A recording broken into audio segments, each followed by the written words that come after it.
Mateus capítulo 5, se coloque em pé em reverência à leitura da palavra de Deus.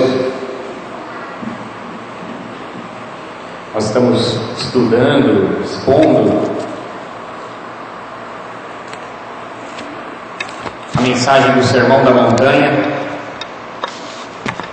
Semana passada nós começamos a aprender esse ensino de Jesus e hoje nós vamos dar sequência a ele.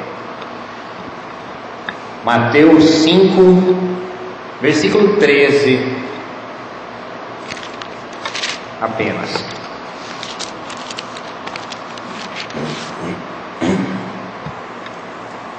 Diz: Vós sois o sal da terra, e se o sal for insípido, com que há de se salgar? Para nada mais presta, senão para se lançar fora e ser pisado pelos homens. Senhor, nós te pedimos nesse momento que fales conosco, que nós possamos aprender o que o Senhor quer de nós e possamos aplicar as nossas vidas, nos empenhar em obedecer a tua santa palavra. Esse é o nosso desejo, Pai, e nós oramos solícitos, precisamos do teu socorro e da tua mão para que nós façamos isso. Em nome de Jesus oramos a ti. Amém.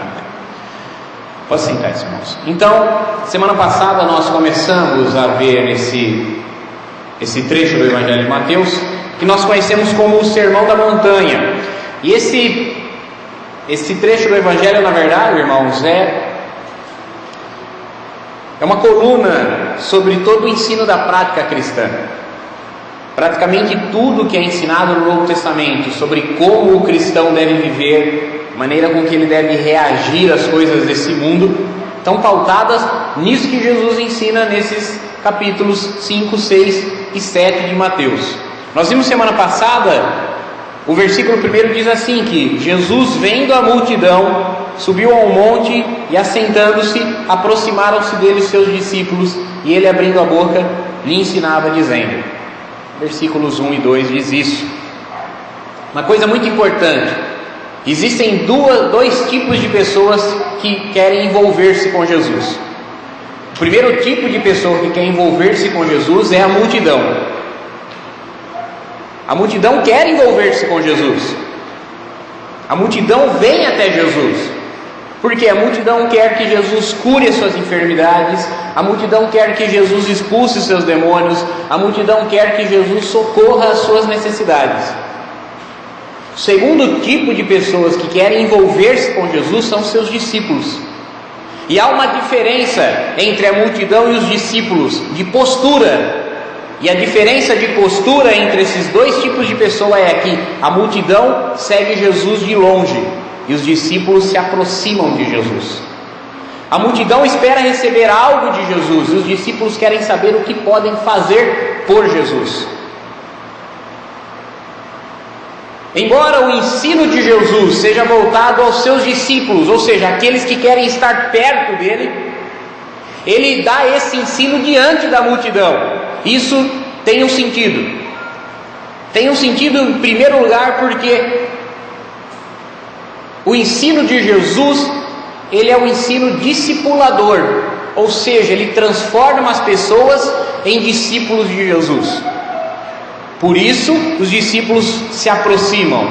Mas o discurso e o ensino de Jesus também é evangelístico, porque Jesus preocupa-se que no meio da multidão, entre todos os curiosos, haja ainda pessoas interessadas, que queiram também ser seus discípulos. Por isso nós entendemos que a mensagem do Evangelho, ela precisa ter uma aplicação prática para cada um de nós que quer definitivamente nos aproximarmos e nos envolvermos com Jesus, porém ela precisa ser comunicada em alto e bom som, porque há pessoas ali fora que não conhecem a Jesus e talvez elas sejam discípulos, somente ainda não foram chamadas. Quando eu me refiro a alto e bom som, não estou me referindo ao grito do pregador, o volume do som, mas estou me referindo à clareza com que a coisa é ensinada. A linguagem com que o ensino de Jesus é transmitido é uma linguagem simples, e ele emprega situações e comparações do dia a dia. Ele utiliza de parábolas, de histórias para ilustrar os seus ensinos, referindo-se a coisas do nosso dia a dia. Lá no sermão de quarta-feira passada, que foi dos versículos 1 até o versículo 12, Jesus nos disse quem é que é o alvo do seu ensino. Ele diz assim: bem-aventurados os pobres de espírito. E aí Jesus ainda acrescenta outras 7 bem-aventuranças. Bem-aventurados os que sofrem injustiça, bem-aventurados os pacificadores, bem-aventurados os mansos, etc, etc. Porém, essa primeira designação que Jesus dá, pobres de espírito, mostra quem são aquelas pessoas que realmente podem aproximar-se de Jesus com o caráter correto e serem, portanto, bem-aventurados, ou seja, serem abençoados, serem agraciados, encontrarem graça, favor diante de Deus. Os pobres de espírito, nós entendemos então que são os humildes de espírito. Pessoas de coração humilde, pessoas que reconhecem a sua miséria pessoal, a sua necessidade de um socorro divino, a sua carência de próprias forças. A esses então é a quem Jesus está falando. E nós precisamos hoje, ouvindo a palavra de Deus, sermos humildes de espírito. Nós precisamos ser humildes de espírito, reconhecer que o que Jesus irá nos ensinar é aquilo de que nós necessitamos. Então, seguindo o ensino que Jesus dá aos seus discípulos, ele chega no texto que nós estamos hoje. Versículo 13: vocês são o sal da terra. Jesus está dizendo: vocês são o sal da terra. E o que é que isso significa? Se nós entendermos o que é que isso significa, nós vamos entender para o que é que a gente presta. A palavra é um pouco dura, né? Talvez eu poderia dizer assim: para que é que a gente serve? Para que é que a gente é útil? Mas não foi essa palavra que Jesus empregou aqui? Presta. Se nós entendermos o que significa sermos sal, nós então entenderemos qual é a nossa serventia, para que é que nós prestamos. E ele diz assim: vocês são o sal. E aí nós pensamos no sal como algo banal, como algo comum, trivial. Nós temos sal, sal é barato, sal está em todo lugar. Duvido eu entrar na casa de qualquer pessoa, qualquer um de vocês agora, e não ter sal. Eu acredito que é impossível que na casa de vocês não haja sal. Mesmo o barraco mais simples e mais humilde, mesmo uma pessoa que mora debaixo de um viaduto, duvido ela não ter sal no seu barraco. Sal, além de ser barato, é algo muito comum. Porém, se nós pensarmos dessa maneira a respeito do que Jesus está falando, nós não vamos entender o que é que ele quer nos ensinar, porque nos dias de Jesus não era assim. Nos dias de Jesus o sal era algo raro, algo difícil de se obter, porque o sal que era utilizado nos dias de Jesus não era obtido da maneira que ele o é hoje. Hoje nós obtemos sal através da evaporação da água do mar, né? O sal que a gente tem lá na nossa casa é um sal marinho. Então a água do mar é evaporada, você raspa o sal, em usinas de sal aí você obtém sal. Por isso também que ele é barato, porque o mar é bastante salgado e não vai faltar sal para ninguém, né? Mas não era assim nos dias de Jesus. Nos dias de Jesus o sal utilizado era o sal mineral. Então você precisava achar uma mina de sal, como se acha uma mina de ouro, uma mina de prata, uma mina de diamante. E nessa mina de sal você precisava minerar sal. E você não tinha o sal refinado, você tinha barras de sal. Aí você tinha que raspar o sal que você fosse usar. Primeira coisa que a gente tem que entender, que o nosso valor é escasso. As pessoas por quem Jesus está procurando estão em falta nesse mundo, porque eles são o sal difícil de se encontrar. Infelizmente, as pessoas a quem Jesus está procurando, o caráter que Jesus espera encontrar nos seus seguidores é escasso, é raro, é incomum. Então, já que sal é incomum, é raro, pressupõe-se que ele fosse valioso naquela época, e ele era valioso. Tanto é que a nossa palavra salário vem da palavra sal. De tão precioso que ele era, as pessoas eram pagas com sal. Mas o sal tinha uma utilidade. Qual era a utilidade prática do sal? Não era temperar. Não era temperar. A utilidade principal do sal era conservar as coisas. Naquela época não existia geladeira, obviamente, né? Então você tinha um pedaço de carne. Aquele pedaço de carne, depois de 3 dias, apodrece e fede.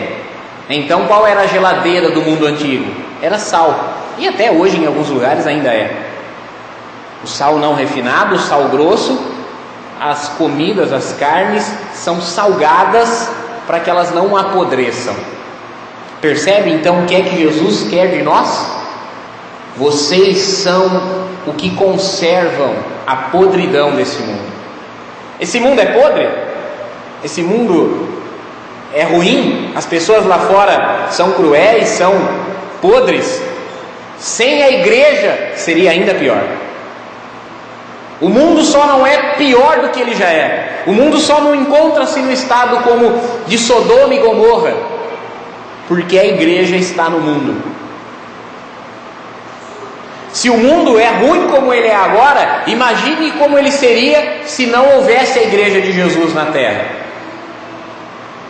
Se os valores cristãos não estivessem por trás de todas as coisas e do pensamento comum das pessoas. Se não houvesse nenhum padrão de moral, de certo ou de errado, como é que as pessoas agiriam? Jesus está falando, vocês são o sal, vocês são os responsáveis que o mundo não se corrompa totalmente. Vocês são os responsáveis que os valores santos se conservem. O sal é inclusive um símbolo de purificação do Velho Testamento. É um símbolo de pureza. As coisas naquela época traziam consigo um caráter simbólico. E o sal trazia consigo um caráter de pureza. Ser sal, agir como sal, é agir de maneira pura. Em outro lugar a Escritura diz assim: as palavras de vocês sejam temperadas com sal. Significa que nós temos que pensar bem no que nós falamos, pensar bem no que nós respondemos. Temperado com sal significa puro. Não deve haver palavra maliciosa, de duplo sentido, de baixo calão, de ofensa nos nossos lábios. Outro lugar a Escritura diz: somente saia da vossa boca a palavra que for proveitosa e produza louvor. No outro lugar, Salomão escreve nos seus provérbios: a resposta branda desvia o furor, mas a resposta dura incita a ira. Ser sal significa ter temperança, significa saber equilibrar as coisas, dar a resposta correta, temperar as nossas palavras com sal. Pureza, irmãos. Pensamentos puros, sentimentos puros. Nós precisamos ser puros, porque Jesus diz: porque se o sal não tem sabor, ele diz aqui, se o sal for insípido, se o sal não tiver sabor, ele não presta para nada. Assim também, se a igreja não for salgada, ela não presta para nada. Se a igreja não conservar os valores cristãos, se ela não impactar a sociedade em que ela está inserida, porque ela é conservadora, e aí não interessa se vão nos chamar de quadrados, se vão nos chamar de fundamentalista, se vão nos chamar de radicais. Sal é salgado mesmo, bicho. Se a igreja não conserva os valores que ela possui, ela não presta para nada. Ela é lançada fora. Nós estudamos aqui no domingo pela manhã, Jesus discursando às igrejas da antiguidade, lá no Apocalipse, ele diz assim para Éfeso: se você não se arrepender, eu vou remover o castiçal. Significa, se você não se arrepender, eu vou removê-la como igreja. Quando aqui Jesus diz: se o sal não tem sabor, ele não presta para nada, ele é lançado fora, significa que a igreja que não é sal, ela é rejeitada por Deus e consequentemente ser lançado fora e pisado pelos homens. Ela é desprezada pelos homens. A igreja precisa, por meio da palavra de Deus, conservar-se santa, irrepreensível, pura. Precisa haver pureza nos nossos atos. A nossa comunhão precisa ser uma comunhão pura, livre de malícia, livre de interesses escusos, livre de mesquinharia, de materialismo. Precisa haver pureza no discurso. A nossa pregação, a nossa mensagem, o nosso ensino precisa ser puro, precisa ser o salgado Evangelho de Jesus. Eu deixei para o final uma coisa que Jesus falou lá no começo. Ele não disse assim: vocês são os sais da terra. Ele disse: vocês, no plural, são o sal da terra, no singular. Isso para que a gente fique ciente de que sozinho um grão de sal grosso não conserva nada. Um grão sozinho de sal não tempera nada, não conserva, não purifica nada. Mas quando nós estamos reunidos, quando nós estamos juntos, aí sim nós conservamos, nós purificamos, nós equilibramos. Vocês são o sal. Estejam juntos, trabalhem juntos, cooperem para que vocês cumpram o objetivo de vocês. Irmãos, se nós possamos olhar esse ensino de Jesus e ver agora pessoalmente se eu tenho sido sal, se eu tenho sido puro dos meus pensamentos, puro das minhas atitudes, puro das minhas palavras, se eu tenho sido conservador, se eu preservo os valores na minha casa, no meu trabalho, na minha sociedade, e coletivamente, se a nossa igreja tem sido salgada nessa cidade. Salgada no sentido de a nossa comunhão causa impacto na sociedade, impede que ela se torne mais corrompida do que ela já é. Os valores que nós comunicamos preservam as pessoas de lá de fora de serem ainda mais depravadas, de serem ainda mais corruptas. Porque se nós não fazemos isso, queiramos nós cair nas mãos dos homens e não cair nas mãos de Deus. Que os homens nos tentem, nos pressionem, nos persigam por causa da nossa fé. Jesus disse: bem-aventurados são aqueles que sofrem perseguição por causa da justiça. Mas quero eu cair na mão dos homens e não ser lançado fora por Deus, não ser rejeitado por Deus. Porque se eu cair na mão de homens, Deus me livrará. Mas e se eu cair na mão de Deus? Quem me livrará? Então que nós possamos, com temor, com reverência, observarmos essa palavra. Você é sal, eu e você juntos somos sal. Vamos manter aquilo que Deus nos deu: a pureza, a conservação. Nós somos raros, infelizmente. Há uma multidão de pessoas interessadas em Jesus, mas dessa multidão, um pequeno grupo é que se destaca e se aproxima. Esses são discípulos. Você possa ser discípulo de Jesus e não multidão. Se coloque em pé para eu orar com você. Vamos orar e agradecer por essa palavra, fazer a oração final e a bênção desse culto.